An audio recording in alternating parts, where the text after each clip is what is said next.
மற்றொரு அண்மை செய்தி.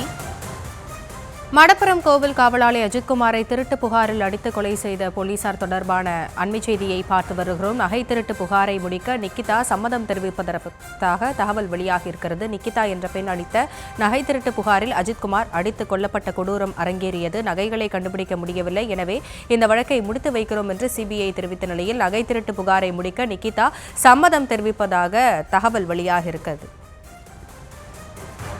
இது குறித்த விவரங்களோடு இணைகிறார் நம்முடைய செய்தியாளர் பாலமுருகன். இது தொடர்பான முழு விவரங்கள். மடப்புரம் காவலாளி அஜித்குமார் கொலை வழக்கில் நகை காணாமல் போனது தொடர்பாக புகார் அளித்த புகார்தாரரான நிகிதா இன்று மதுரை மாவட்ட தலைமை நீதித்துறை நடுவர் நீதிமன்றத்தில் ஆஜராகியிருக்கிறார். சிவகங்கை மாவட்டம் திருப்புவனம் மடப்புரம் பத்திரகாளி அம்மன் கோவில் காவல் நிலையாக பணிபுரிந்த அஜித்குமார் கடந்த ஆண்டு ஜூன் 27ஆம் தேதி நகை காணாமல் போனது தொடர்பான புகாரில் தனிப்படை காவலர்களால் விசாரணை நடத்தப்பட்ட போது ஜூன் 28ஆம் தேதி கொலை செய்யப்பட்டார்.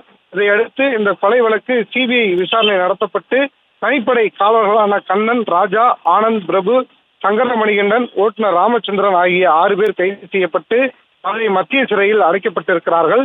இதையடுத்து சிபிஐ தாக்கல் செய்த கூடுதல் குற்றப்பத்திரிகையில் அஜித்குமார் கொலை சம்பவத்தன்று பணியில் இருந்த மானாமதுரை டிஎஸ்பி சண்முகசுந்தரம் மற்றும் திருப்புவனம் காவல் நிலைய ஆய்வாளர் ரமேஷ்குமார் மற்றும் சார்பு ஆய்வாளர் சிவக்குமார், காவலர் இளையராஜா ஆகிய 4 பேரின் பெயர்களும் வழக்கில் சேர்க்கப்பட்டு நீதிமன்றத்தில் விசாரணை நடைபெற்று வருகிறது.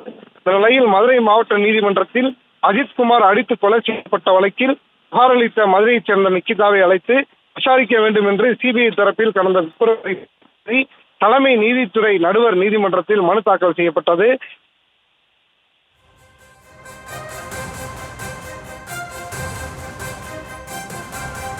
விவரங்களுக்கு நன்றி பாலமுருகன்.